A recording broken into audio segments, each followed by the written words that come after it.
Let's take a look at some of the tweets that have come through this morning with our conversation. We've got one we'll put up for now, so please continue to tweet us.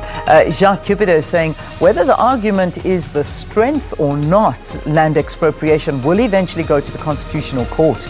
Okay, Jacques, let's see from my guest, Vincent Smith. Do you think it's going to land up in the Constitutional Court? I am not scared if it does land up in the Constitutional Court. In fact, if it does, it then gives us certainty.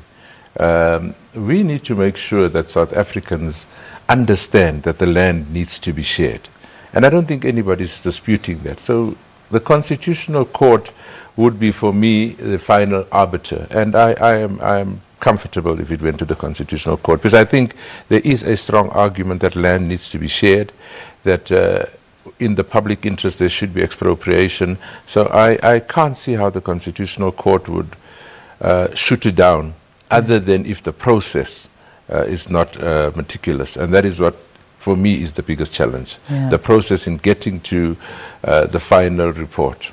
So one of the interesting things that we were chatting off air, and I asked you, in terms of some of the submissions that you've been getting, is there a way to determine, who's in favour, who's against? And one of the things you said to me, and I think that it's of utmost importance, is the fact that this is a very racialized issue, and you're seeing this firsthand. Absolutely. And it's a function, as I said earlier on, of our past. Yeah. It's on racial lines because those that have feel very anxious of it being taken away.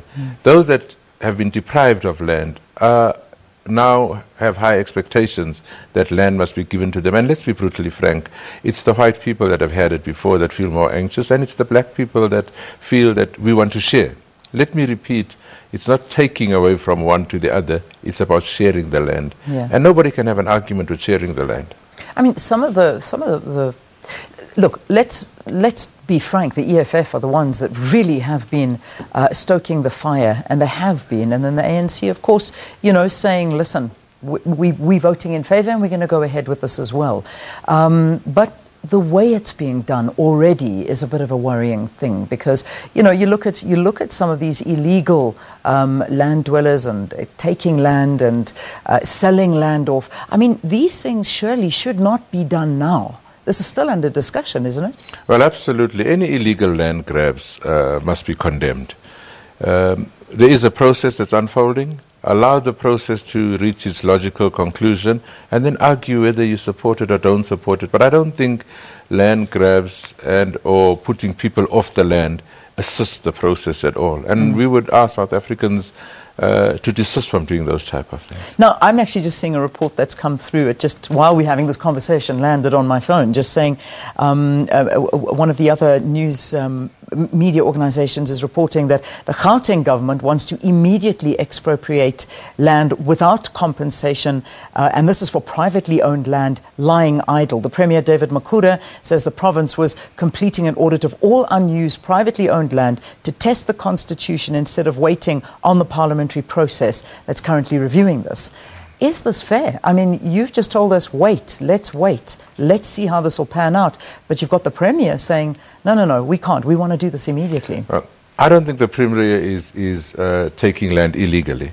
I think they, in Gauteng, have identified idle land, and they have said that we will use this land for residential purposes, and if necessarily, let's take it to the court, because there are those that are arguing that the Constitution currently allows for expropriation in the public interest, but it has never been tested. So if the Gauteng government is doing it in the public interest, then I think they should do it and let the Constitutional Court pronounce on it. But I don't think that's illegal invasion of land. If we look at Section 25, what the Premier of the Constitution, what the Premier is doing and saying, is that accounted for in our Constitution? Yes, it is. So that is legal. What he is saying is legal right now. Absolutely. It says if it's in the public interest, you should be able to expropriate land. Nowhere does it say it must be willing buyer, willing seller. Yeah. It says you should be able to expropriate land, and I think the Premier will then go ahead and expropriate land and have a discussion about compensation, if at all. In fact, Leanne, those that are arguing that we don't have to change the Constitution actually are saying if you test the Constitution, you could give a token compensation. And not market-related compensation. So let them test that, and it'll run concurrently with what we are doing in terms of changing the Constitution or not changing the Constitution. Who has the final say at the end of the day? Is that up to Parliament to decide?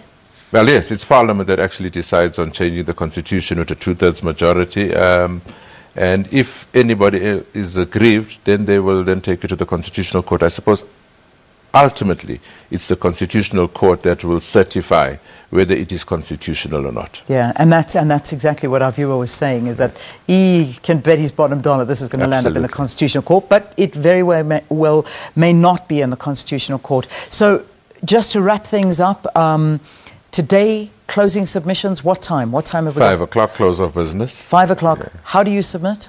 Well, you submit through writing. I know that certain people are walking to Parliament to give their submissions. As long as it lands on the desk of the committee secretary by 5, we're not fussy whether it's a memory stick, whether it's email, whether you walk it to Parliament.